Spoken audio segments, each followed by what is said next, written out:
My name is Lyra Smith. After many years, I opened my dream restaurant hoping my family would finally be proud. Not one of them came. Every chair stayed empty while they laughed at my sister's backyard party, drinking cheap beer under string lights.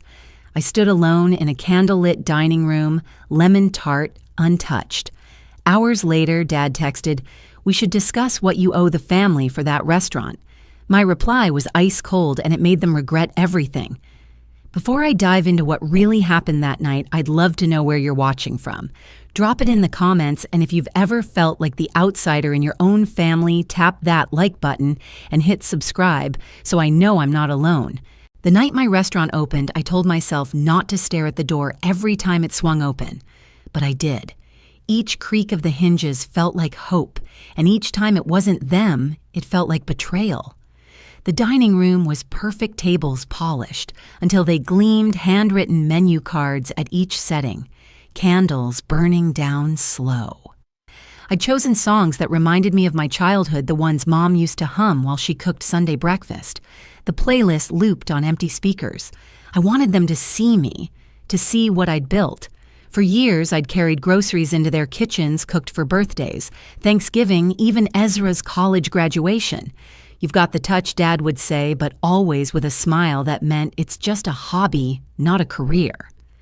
When I announced I was opening my own place, Mom pursed her lips like I'd said I was running away to join the circus.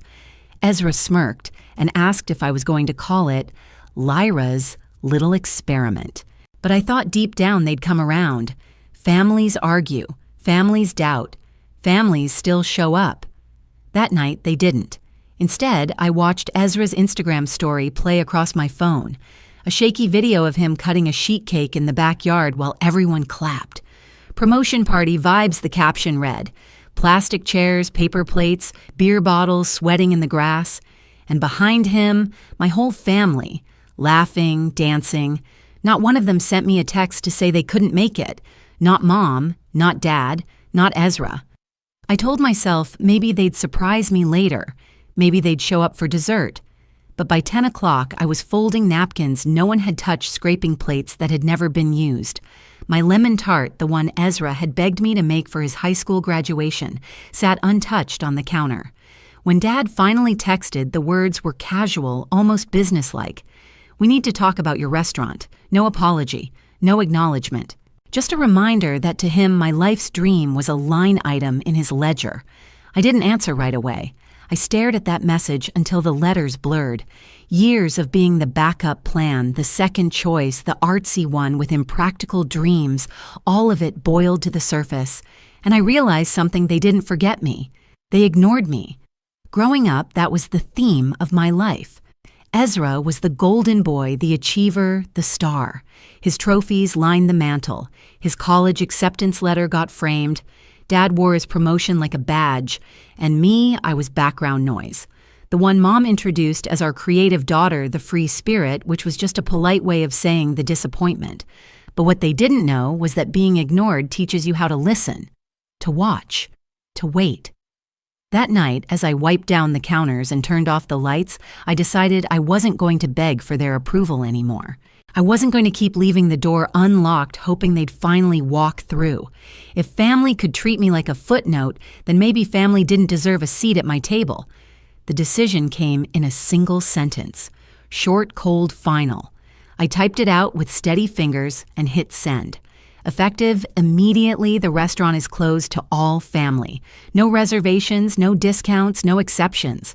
Within minutes, my phone lit up like a fire alarm. 19 missed calls, a dozen voicemails, and then a knock at the back kitchen door. Of course, it was Ezra. Ezra stood at the back door, one hand in his pocket, the other clutching a cardboard cake box. I didn't open it right away. I just watched him through the glass, the fluorescent kitchen light spilling across his pressed blazer and carefully combed hair. He looked like a man who had been celebrating too hard but didn't feel guilty enough to admit it. When I finally opened the door, the smell of too much cologne hit me before his words did. "Figured you'd want a slice," he said, lifting the box like it was some kind of peace offering. Inside, I caught a glimpse of the frosted words, "To bigger things." I didn't move. My arms crossed tight across my chest. Bigger things, huh? I said. Guess my restaurant didn't count. His smile faltered. Come on, Jules. We didn't think it was that big of a deal. Dad said it was more of a soft launch vibe. Soft launch. My voice was soft, but the edge in it could have cut glass. I texted Mom 3 times. I made your favorite lemon tart Ezra. It sat untouched for 5 hours. Tell me, does that sound like a soft launch to you? He shifted his weight eyes, sliding away. People got busy. No. I stepped closer until the cake box wavered in his hand. People got lazy. People made choices. And every single one of you chose not to show up. For a second, the mask cracked. His jaw tightened and the smile disappeared. Dad wants to invest, he said, changing the subject. He sees potential now. He asked me to talk to you. There it was. The real reason he'd come. Not guilt, not love, just business. Tell Dad the restaurant's fully funded, I replied, and the investor bought exclusive rights to my loyalty. Ezra blinked. What does that mean? It means you're late? I said, reaching for the trash bag by the door, and I don't do leftovers. I tossed the bag into the dumpster, the sound sharp in the quiet alley. His shoulders sagged, but his mouth kept working. Jules, come on. Don't make this into some big drama. We're family. I looked him dead in the eye. Exactly. Which is why it hurts more. I shut the door. His footsteps faded slow and heavy until there was only silence. The next morning I changed the locks, not just at the restaurant, but at my apartment too. For years, my family had treated my space like a revolving door. Lyra, we need a place to crash. Can we store some boxes here? Can I borrow your car just until Monday every time I'd said yes because saying no made me feel selfish? Because deep down, I thought being useful was the only way to be loved. But love doesn't flake on your life's biggest night. Love doesn't shrug off your invitations. So I posted a sign on the restaurant door. Due to overwhelming support, we're transitioning to reservations only. No walk-ins accepted even if we share DNA. By noon, a food blogger had snapped a photo. By evening, it went viral. The comments poured in, "This woman is my hero. Boundaries taste better than betrayal. Tell Ezra to eat a slice of humble pie." My phone buzzed nonstop. Mom called 5 times, left a single voicemail. "Lyra, this is childish. We made a mistake, but you're making things worse." I didn't respond. Instead, I greeted the first couple who showed up after the story spread. Tourists from Georgia. The woman smiled as she took her seat. "We canceled our other reservation just to eat here," she said. As I led them to their table, I caught my reflection in the front window. I didn't look bitter. I didn't look angry. I looked free. 2 days later, Dad appeared at my apartment. He didn't risk the restaurant too many eyes, too many cameras. I watched him through the peephole. His suit jacket was wrinkled, his tie loosened. He looked less like a patriarch and more like a man losing control of a story he thought he wrote. "Let's be adults about this," he said when I finally opened the door but didn't step aside. "You want to talk?" I asked. "We talk here." His sigh was heavy. "Your mother's upset. Ezra's confused. We all are." I folded my arms. Confused about what? That I finally stopped begging for a seat at your table. "This is ridiculous," he snapped. "We're not enemies. No," I said evenly. "You're just people who forget I exist unless I'm footing the bill or cooking the meal." He flinched, then lowered his voice. "I was going to help you. I was looking into some financing." "You mean equity?" I shot back. "Control." His face hardened. "Don't be paranoid." I stepped inside, grabbed the manila envelope sitting on the console, and handed it to him. "Here's the deed. The restaurant is solely in my name. The LLC, the recipes, the patents, all mine." His eyes flicked over the papers. "You got a lawyer." "I got a team," I said. "Funny what happens when you stop waiting for permission to shine." He muttered something about burning bridges. I answered calmly, "Then I guess I'll learn to swim." When the door clicked shut behind him, I felt lighter than I had in years. But the battle wasn't over. That night, Ezra's fiancée, Natalie, showed up at the restaurant, trembling, phone in hand. She slid into a booth, eyes darting around like she was being followed. I didn't know she whispered. I didn't know how far they'd go. I stayed quiet, waiting. They created a WhatsApp group, she said.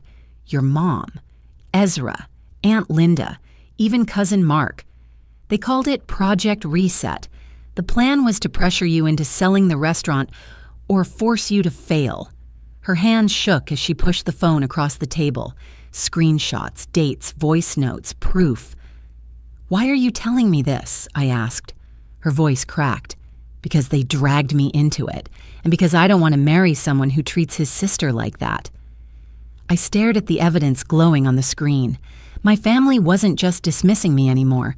They were actively trying to destroy me. And in that moment, I knew this wasn't a misunderstanding. This wasn't a family spat. This was war. I didn't sleep that night. Natalie's phone burned in my mind, every screenshot seared into memory. Project Reset. The name alone made my stomach twist. It wasn't just careless words or petty jealousy. It was strategy, calculated sabotage, and the players were people who shared my blood. The next morning, I found Grandma at the kitchen table clipping coupons with hands that shook more than they used to. The sun poured through the blinds, striping the table in gold and shadow. She didn't ask where I'd been or why my face looked like I hadn't slept. She just pushed a plate of toast toward me, butter melting into the corners. Eat, she said softly.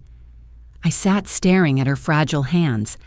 She'd always been the one who saw me not the chef, not the disappointment, just Lyra. The woman who slipped me a 20 when Dad barked about responsibility. The one who clapped loudest at my high school talent show. And now the same family she raised was plotting to erase me. Grandma, I asked carefully, did Dad ever pressure you about money? Her eyes flickered, then settled on her coffee cup. He's always had ideas, she murmured. Investments, plans. But I never thought her voice cracked. She stopped. That was my answer. By the time I walked into my restaurant that afternoon, I'd already called 3 numbers, 1 lawyer, 1 accountant, 1 friend who knew how to dig into things the internet could hide. The smear campaign had already started. Yelp reviews tanking me with identical phrases. Food was cold. Staff was rude. We didn't belong. None of them matched my reservation log. It was war by keyboard, invisible but lethal. I refused to crumble. That night, I sat across from my lawyer, a sharp woman named Davis, who wore her hair pulled back so tight it looked like it could cut. She flipped through Natalie's screenshots, her lips pressed thin. This isn't family drama, she said flatly. This is organized interference, harassment, maybe even fraud. What can we do? I asked, my voice lower than I meant it to be. We start with a cease and desist, Davis replied. And then we build a case. Elder financial abuse, attempted coercion, defamation. But we'll need more than screenshots. We'll need a witness. My chest tightened. Natalie's trembling hands, her whisper, I don't want to marry someone who treats his sister like that. She'll testify, I said steady. She knows the truth. Davis nodded once. Good. Then here's the plan. We let them think they're winning. We watch. We gather everything. And when they come back from whatever trip they're on, we'll be waiting with paperwork they can't ignore.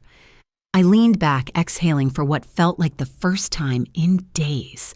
The plan wasn't revenge for revenge's sake. It was survival, protection, boundaries carved in stone instead of sand. But boundaries come at a cost.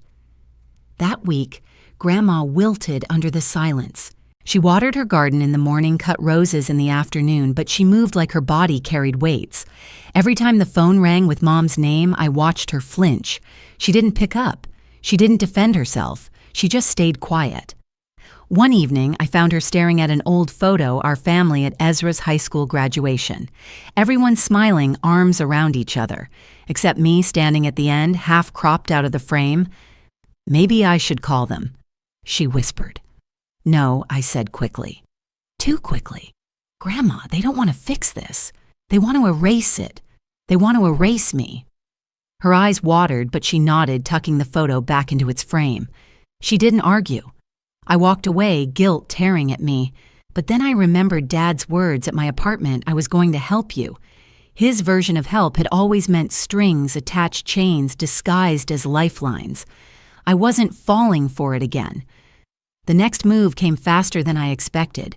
A supplier called Voice Apologetic. "Lyra, we got a call from your dad. Said you weren't paying your invoices. He told us to pull your account." My blood ran cold. "That's a lie," I snapped. "Check your records." "I did," the supplier admitted. "Your payments are early." But he sounded convincing. Convincing. That was Dad's gift. He could look a stranger in the eye, spin a story, and make it gospel. That night, I sat with Davis again. She tapped her pen against the table. "He's escalating. That's good. It makes him sloppy. Keep documenting everything." I left the meeting with a folder heavier than my chest, but inside me, something else stirred. Not just anger, not just hurt. Resolve.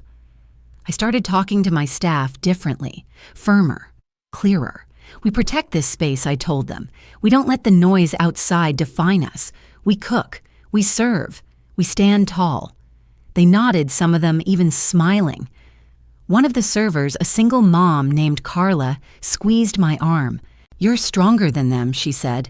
That night after close, I wrote in my notebook, "The day they come home, we'll be ready." Because they were coming back. They always came back, expecting doors to be open, plates to be waiting, forgiveness served like dessert. Not this time.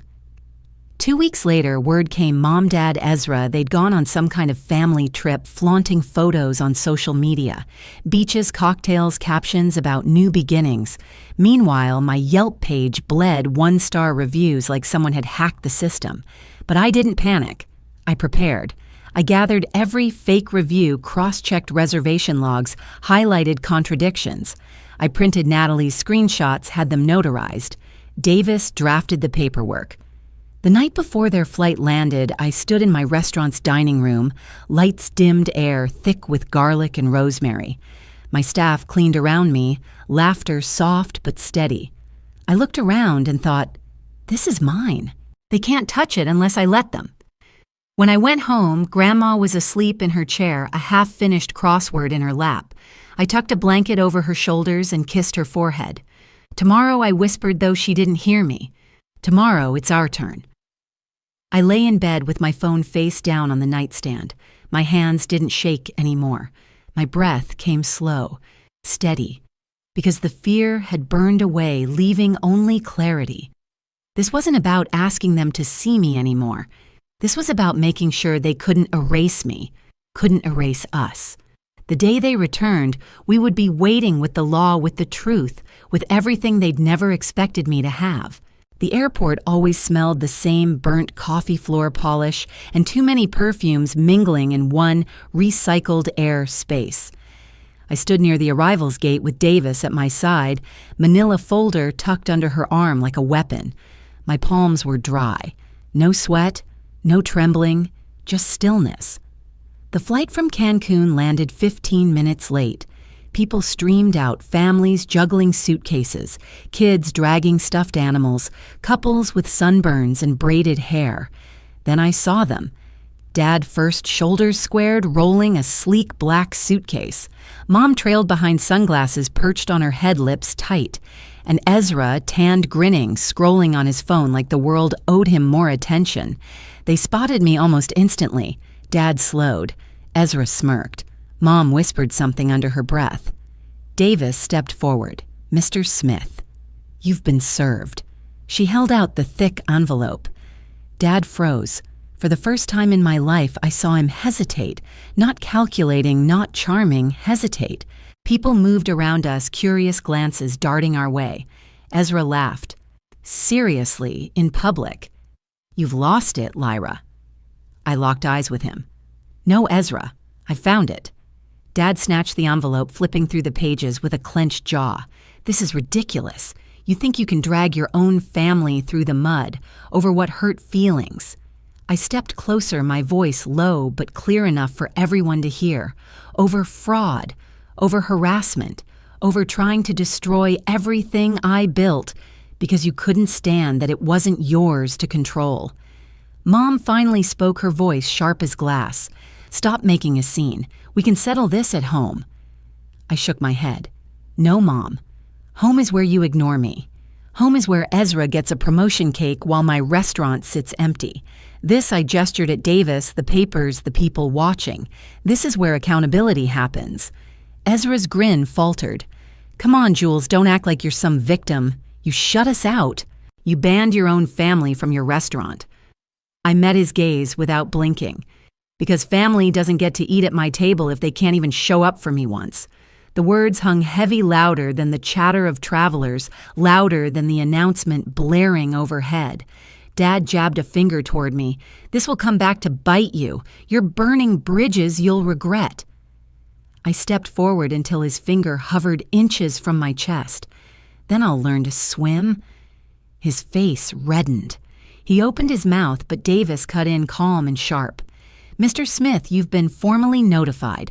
Any attempt to interfere with Mrs. Smith's business from this point forward will result in immediate legal escalation. He sputtered, flipping through the documents again. You can't. But he stopped. Because he saw the notarized screenshots, Natalie's testimony, the cross-referenced reviews, all of it laid out undeniable. Mom clutched his arm. Let's go, she hissed, her eyes darting around at the small crowd gathering. Phones were out. People were recording. Ezra muttered, unbelievable. But I caught the flicker in his eyes, fear. For once the golden boy wasn't untouchable. Lyra, Dad said, finally, his voice, low teeth clenched. You're making enemies you don't need. No, I said, calm and steady. I'm protecting myself from enemies I never asked for. The only difference now is that the world gets to see who you really are. Silence stretched between us. Then Dad turned, dragging Mom by the armed suitcase wheels, rattling angrily behind him. Ezra followed slower, shoulders tense. He glanced back once, lips pressed tight, but he didn't say a word. They disappeared into the crowd. I exhaled a shaky breath I didn't realize I'd been holding. Davis touched my arm. You did it. No, I said softly, watching the doors slide shut behind them. We did it. But the confrontation didn't end at the airport. The smear campaign collapsed almost overnight. The article Davis arranged with the journalist went live the next morning. Chef exposes family's plot to sabotage her career. Screenshots, timelines, testimony. Natalie's name was right there, her words damning. The internet lit up. Hashtag spread. Stand with Lyra. Old friends reached out, strangers left 5-star reviews, customers lined up at my door. The restaurant buzzed like never before, clinking glasses, laughter spilling into the street plates cleared to the last crumb. My staff worked with a new energy, proud, defiant. They knew the truth, and now so did everyone else. But the biggest moment came 3 nights later. We were closing up when the door opened. Natalie stepped inside, pale but resolute. She slid into a booth, her hands clasped tight. They're furious with me, she said, but I couldn't marry into that, not after what I saw. I sat across from her. You did the right thing. She shook her head. I just told the truth. You're the one who stood up to them. Her words lingered as I walked her out. For the first time, I didn't feel like the black sheep, the outsider. I felt like someone who had rewritten the story. The real turning point came in court weeks later. Dad tried to argue, tried to spin his charm, but the evidence was clear. The judge's words echoed financial interference and attempted coercion of family assets will not be tolerated. Grandma's money was protected. My restaurant's ownership was affirmed. And the will, oh, the will was rewritten.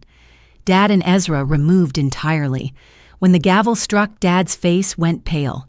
Ezra sat stone-faced, fists clenched. Mom cried quietly, but not for me. Never for me. I walked out of that courthouse with Grandma on my arm, her hand light but steady.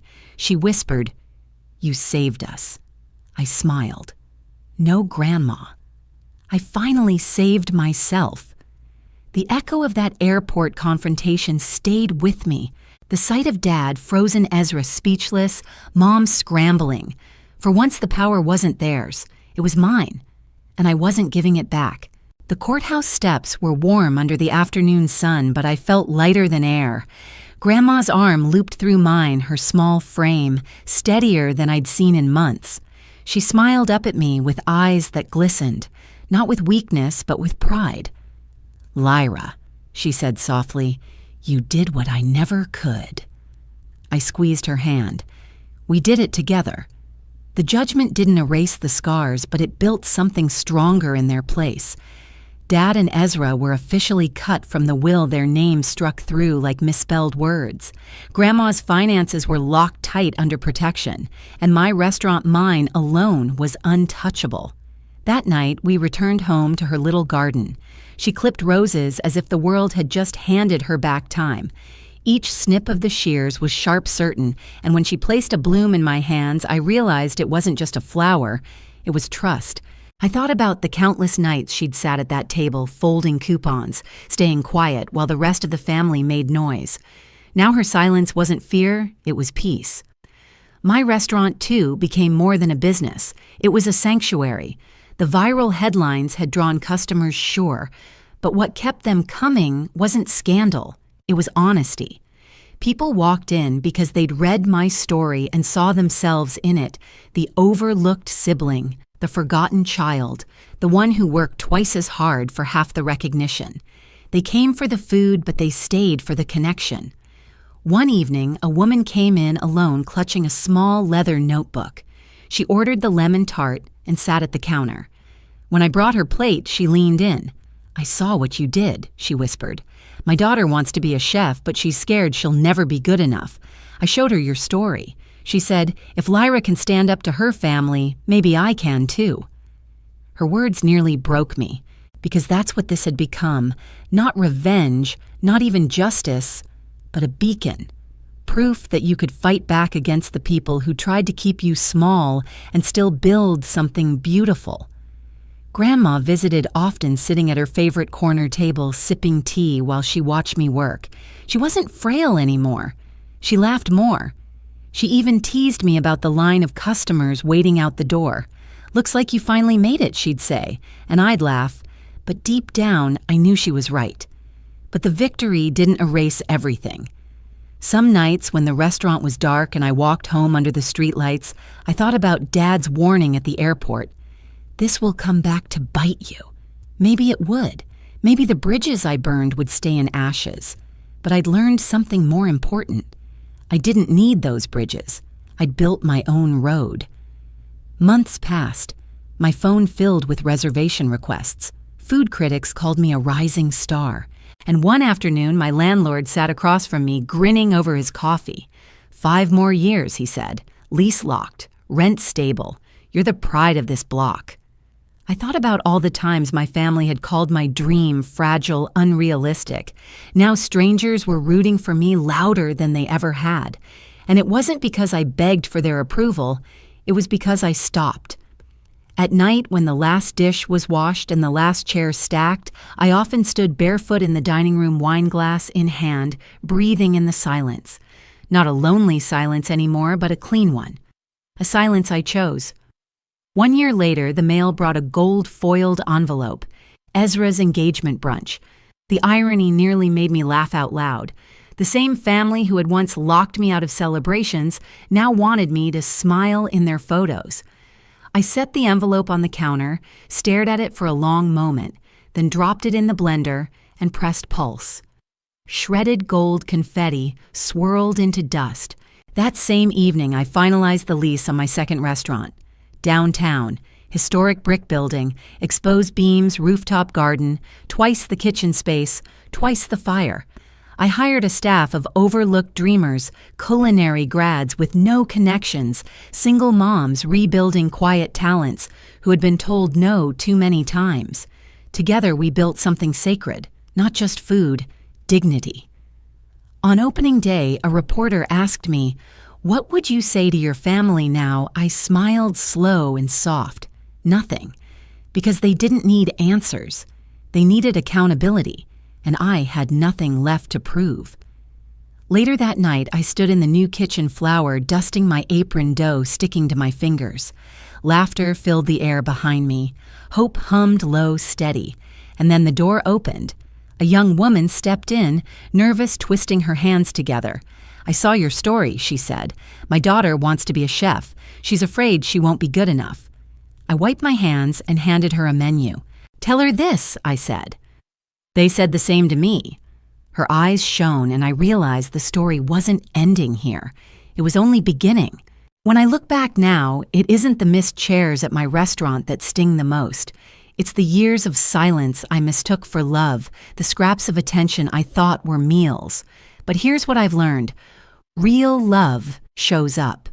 Real love doesn't keep score or demand control. And sometimes the bravest thing you can do is draw the line, even if it means standing alone for a while.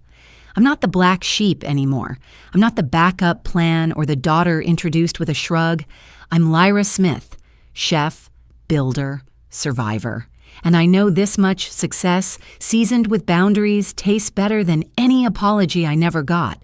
Maybe you've lived through something similar. Maybe your family tried to shrink you too.